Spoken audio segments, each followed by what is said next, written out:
भगवत गीता का पूरा सार। क्या हो अगर मैं आपसे कहूं कि एक ऐसी किताब है जो डर को साहस में, हार को जीत में और उलझन को स्पष्ट रास्ते में बदल सकती है। एक ऐसी किताब जिसे सिर्फ धर्म ग्रंथ नहीं बल्कि जिंदगी जीने की सबसे बड़ी गाइड कहा जाता है। इसका नाम है श्रीमद् भगवत गीता। लेकिन सवाल है, क्या गीता सिर्फ अर्जुन के लिए कही गई थी या आज भी हमारी जिंदगी के हर संघर्ष का जवाब देती है? आज के इस वीडियो में हम 18 अध्यायों की पूरी भगवत गीता का सार आसान भाषा में समझेंगे। तो वीडियो को अंत तक जरूर देखिए, क्योंकि हो सकता है कि इस वीडियो के बाद जिंदगी को देखने का आपका नजरिया हमेशा के लिए बदल जाए।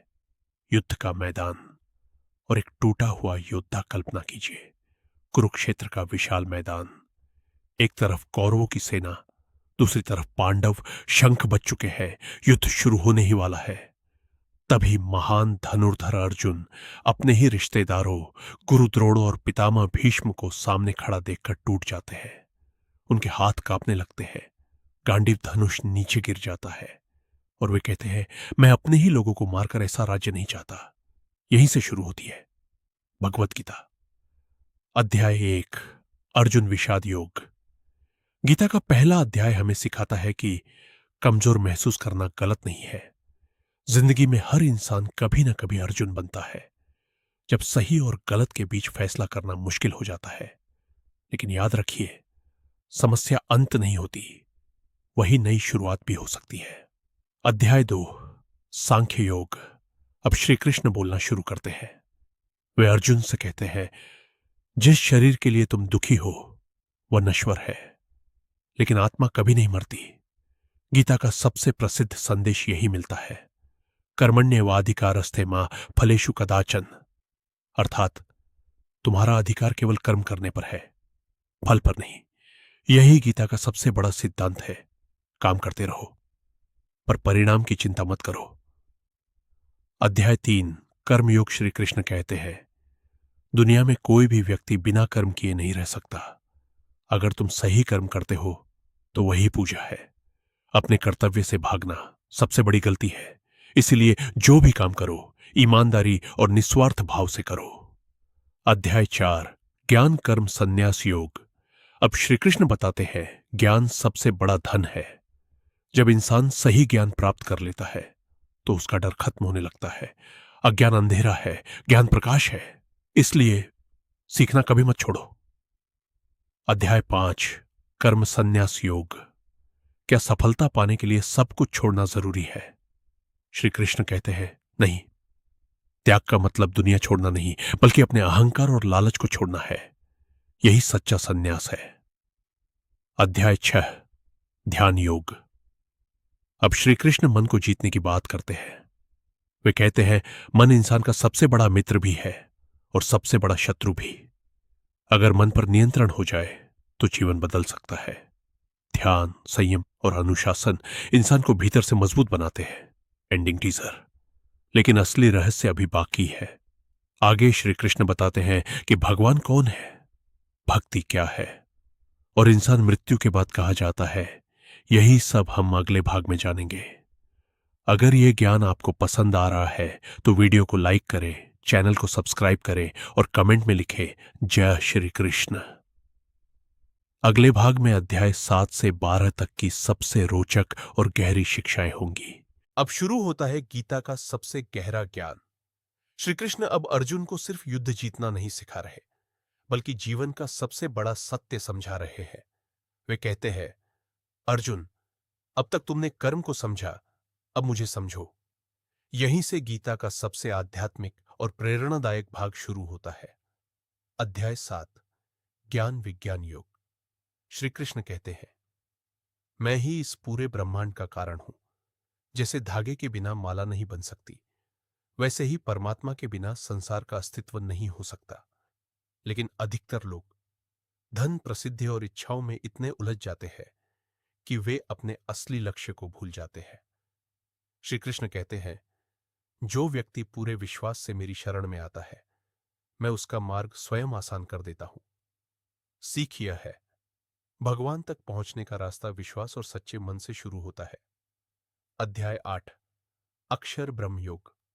अर्जुन पूछते हैं, मृत्यु के समय इंसान को क्या याद रखना चाहिए? श्री कृष्ण मुस्कुराकर कहते हैं, जिसका अंतिम स्मरण होगा उसी दिशा में आत्मा की यात्रा होगी। इसलिए पूरी जिंदगी ऐसे जियो कि अंतिम समय भी मन भगवान और अच्छे कर्मों में लगा रहे। हर दिन, हर पल वैसा जीवन जियो जैसा अंत समय में याद करना चाहोगे। अध्याय 9, राजविद्या राजगुह्य योग। अब श्री कृष्ण सबसे बड़ा रहस्य बताते हैं। वे कहते हैं, मैं किसी से भेदभाव नहीं करता। जो सच्चे मन से प्रेम करता है वही मुझे सबसे प्रिय है। फिर वे एक अद्भुत बात कहते हैं, अगर कोई व्यक्ति सच्चे मन से मुझे केवल एक पत्ता, एक फूल, एक फल या थोड़ा सा जल भी अर्पित करे तो मैं उसे प्रेम से स्वीकार करता हूं। भगवान को धन नहीं चाहिए, उन्हें चाहिए सच्चा हृदय। अध्याय 10, विभूति योग।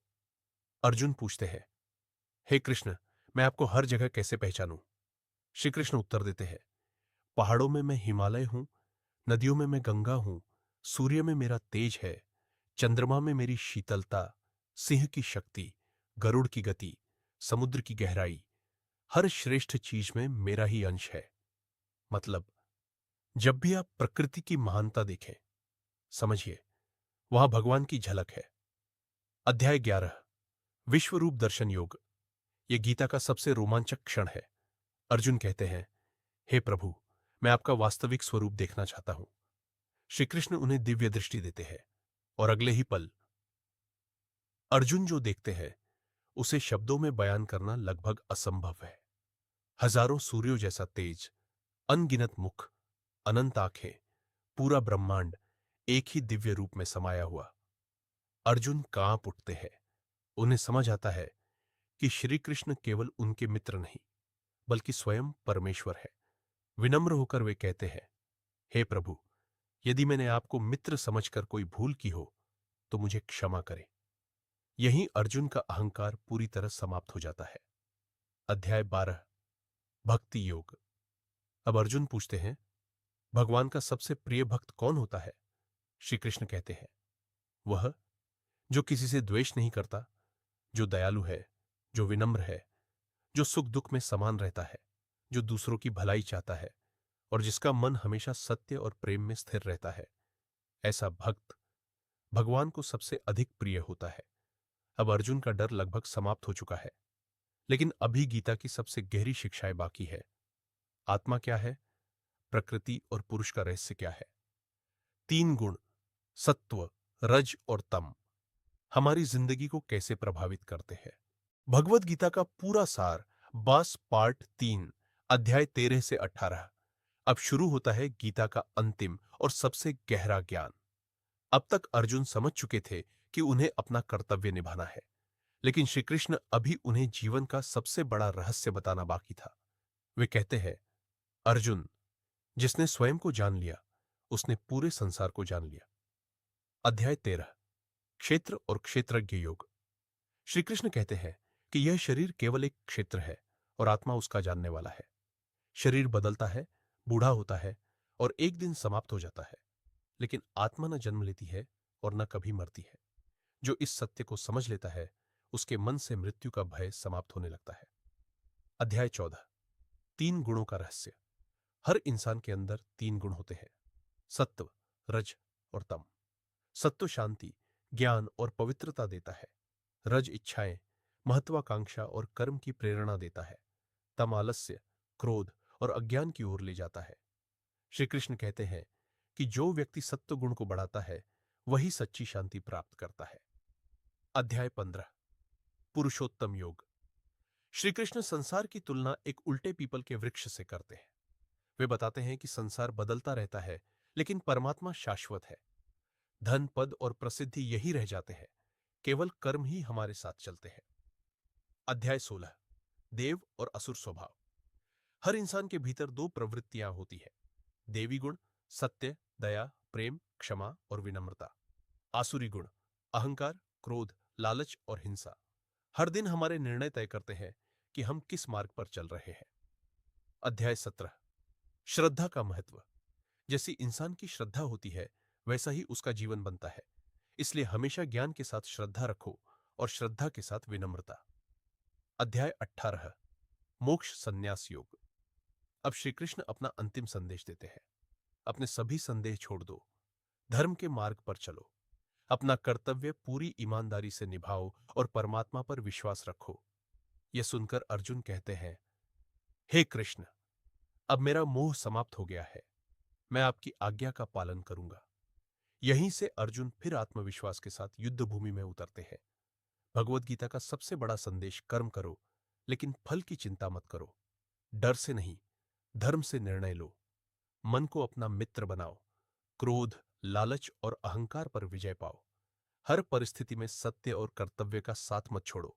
भगवान पर विश्वास रखो, लेकिन कर्म करना कभी मत छोड़ो।